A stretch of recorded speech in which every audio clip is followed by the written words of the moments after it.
Bonjour tout le monde, j'espère que vous allez bien. Aujourd'hui on se retrouve pour un book review. Je me permets de m'excuser à l'avance si vous entendez du bruit de plein de chiens, c'est normal, ils sont avec moi dans le jardin et ils ont un peu envie de jouer. Aujourd'hui je vais vous parler du Chant d'Achille de Madeline Miller, donc je l'ai lu en version VO.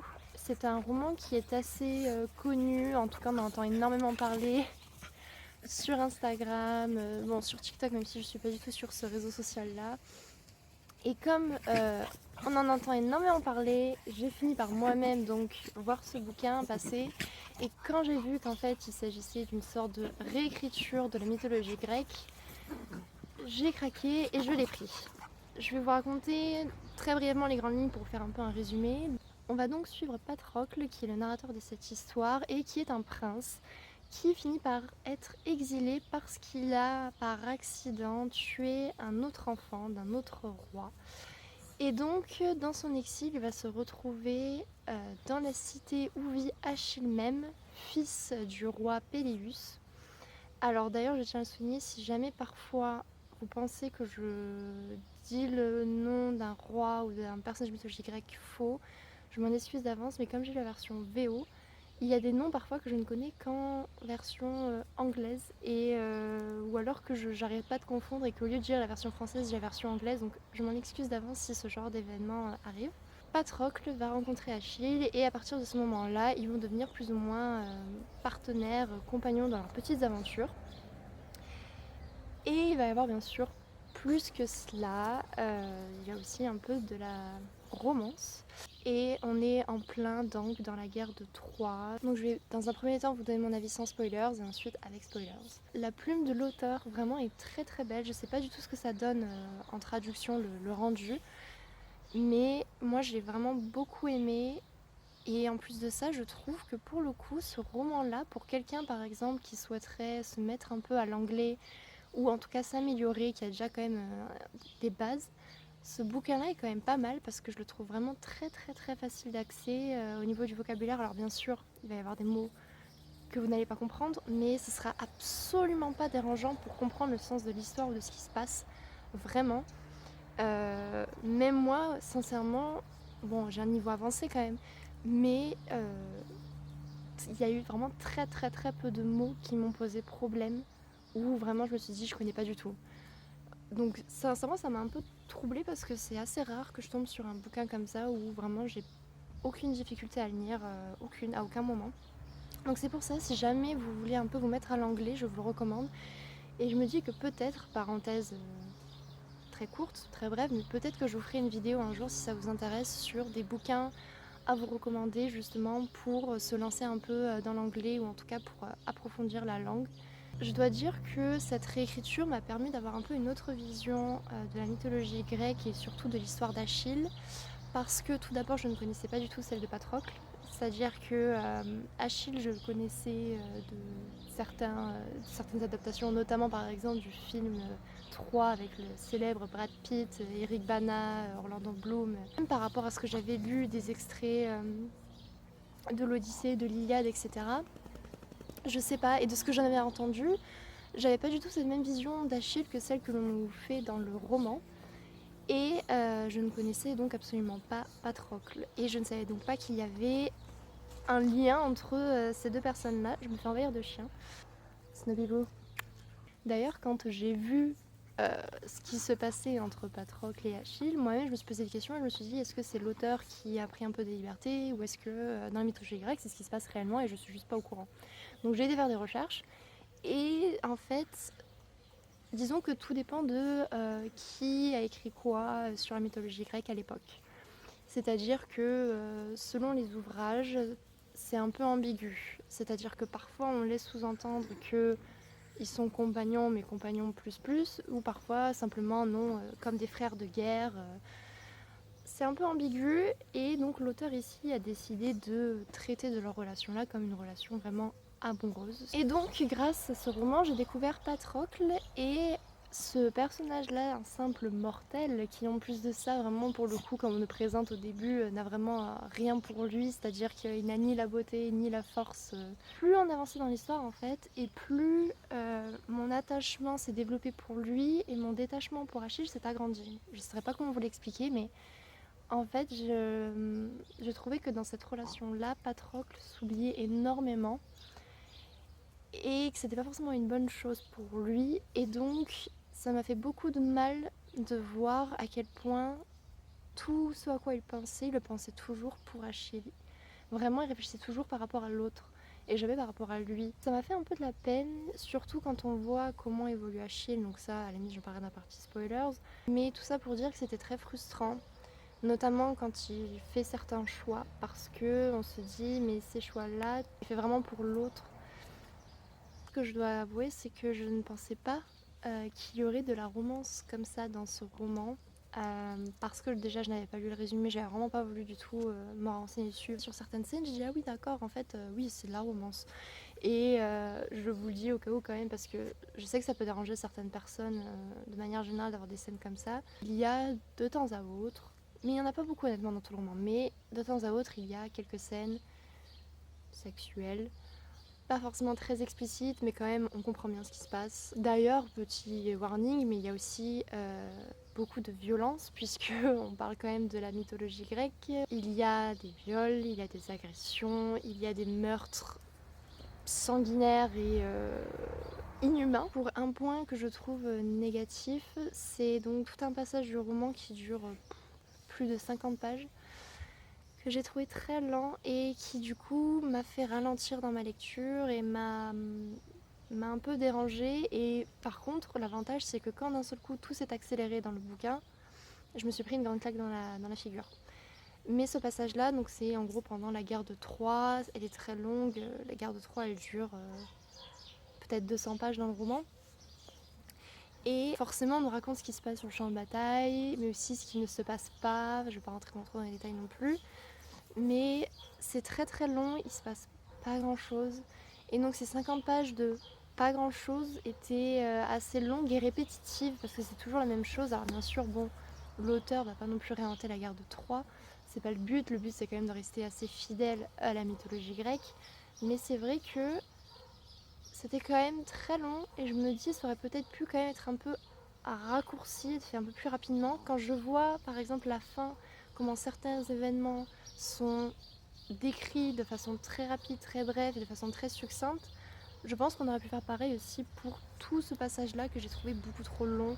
J'espère que vous appréciez le petit Snoopy Poo qui est en train de manger une branche. Voilà, incroyable. Je vais passer à la partie spoilers maintenant parce que ça permet de rentrer un peu plus dans des détails et puis de pas trop rester à la surface parce que là tout ce que je vous dis c'est un peu bateau. Tout d'abord les thèmes. J'ai adoré le thème de la guerre et la façon dont la guerre a été décrite et surtout les mœurs des Grecs entre eux au niveau de la guerre. Par exemple, le fait de laisser l'ennemi récupérer le cadavre de l'un des leurs pour pouvoir l'enterrer afin que son âme puisse aller dans l'au-delà. Adorer ensuite bien sûr le thème de l'hubris, donc la fierté du mortel qui pense pouvoir défier les dieux ou en tout cas aller à l'encontre de ce qui est prévu pour lui, de ce que le destin lui annonce. Ça c'est ce qu'on retrouve notamment avec Achille. Et c'est justement d'ailleurs ce qui m'a fait moins aimer Achille parce que vraiment vers la fin du roman, voire même quasiment le milieu, on sent que Achille est juste obsédé par la fierté. Après ça peut se comprendre parce que là on peut rentrer dans tous un débat si vous voulez, mais puisque Achille donc sait que il va mourir. Dans tous les cas il sait que les destins annoncent qu'il allait mourir, bon il sait qu'il peut pas aller à l'encontre de ça. Et donc, le but pour lui, puisque c'est ce qui est un peu annoncé, c'est de vraiment devenir célèbre et d'avoir une gigantesque réputation, vraiment laisser une très très belle image de lui et être marqué dans l'histoire en fait des Grecs. Sauf que ça devient tellement une obsession pour lui que son côté humain commence à s'effacer, mais pas pour devenir un dieu, juste pour devenir quelqu'un d'inhumain, d'horrible. Et il devient vraiment très sanguinaire, il devient très froid, et même avec Patrocle, et c'est pour ça, donc je reviens à ce que je disais tout à l'heure, c'est pour ça que Patrocle, je commence à m'en attacher de plus en plus, ce qui me faisait de la peine, parce que quand je voyais la façon dont il était traité par Achille, et le fait qu'il continuait d'être obsédé par lui-même, donc le bien-être de son aimé, le fait qu'il veuille tout faire pour qu'il obtienne ce qu'il veuille, donc oui, bon ben on va tout faire pour que sa réputation soit très bonne, et il se sacrifiait donc pour Achille, c'est ça qui m'a vraiment marqué et qui a fait que donc j'ai beaucoup moins apprécié Achille et j'ai vu une image de lui beaucoup plus négative, beaucoup plus néfaste. Et d'ailleurs, la fin m'a brisé le cœur puisque Patrocle meurt en premier, Achille est dans un état irrationnel, c'est impossible de le raisonner, il devient un monstre, une bête sanguinaire qui tue tout ce qui bouge. Voir par contre Patrocle observer donc depuis son âme qui flotte, on va dire, Achille, et qui est à nouveau dans cette posture d'impuissance, c'est ça qui m'a encore plus brisé le cœur parce que je me suis dit, donc déjà, tout au long de sa vie humaine, il s'est souvent retrouvé sans libre arbitre à cause des autres ou à cause de lui-même. Et maintenant qu'il est mort, il se retrouve encore plus démuni et incapable de faire quoi que ce soit. Et c'est ça qui m'a brisé le cœur parce que pour moi, Patrocle ne méritait vraiment pas ça. Il méritait une fin beaucoup plus positive que ça. Alors bien sûr, à la fin, il finit tout de même par se retrouver avec Achille, mais après beaucoup de souffrance et beaucoup de temps seul. Mais c'est vrai que c'est le côté tragique, mais c'est le côté aussi justement de la mythologie grecque. Il y a beaucoup de choses horribles et injustes qui se passent et Patrocle fait partie pour moi de ces victimes-là. Pour continuer sur les personnages, il y a celui d'Odyssée qui m'a marquée parce que j'avais lu en grande partie l'Odyssée d'Homère. Et j'ai trouvé que dans ce roman, on avait affaire à un autre Ulysse. Ulysse m'a beaucoup plu parce que je l'ai trouvé très stoïque, très cynique, et j'ai beaucoup aimé ça parce que je trouvais que sa personnalité était frappante et tout le monde est un peu fou. Plus rien n'a vraiment de sens. D'ailleurs, plus la guerre avance et plus ça devient n'importe quoi. Mais j'ai l'impression vraiment Odyssée c'est le seul qui vraiment reste très stoïque, très cynique et qui a d'ailleurs il a énormément de réparties et vraiment j'ai beaucoup aimé cette version-là d'Ulysse. Pour moi, cette réécriture est vraiment réussie parce que l'auteur reprend très justement les codes de la tragédie grecque et reprend très bien les différents éléments de la mythologie grecque. On voit qu'elle est très bien renseignée, qu'elle a fait énormément de recherches. Alors bien sûr, on n'est pas non plus sur du Homère avec le même style de plume, le même type de narration. Loin de là, là quand même, on a une version un peu plus romancée. C'est pas non plus exactement pareil. Mais pour moi, c'est vraiment une très belle version et très bien réussie d'une partie de l'histoire de la mythologie grecque. Vraiment, c'est très bien réussi. Il y a des scènes d'ailleurs qui m'ont vraiment pas mis dans le mal, mais vraiment j'ai senti mon cœur qui se serrait, mon ventre qui se nouait. J'étais pas très bien et sincèrement ça faisait très longtemps que j'avais pas ressenti ça en lisant un bouquin. J'ai eu les larmes aux yeux par exemple. Alors peut-être que vous avez souvent les larmes aux yeux, mais pas moi. Vraiment pas. Et là, ce bouquin m'a fait ressentir des choses, notamment avec certaines scènes, par exemple la scène entre Briséis et Achille après la mort de Patrocle.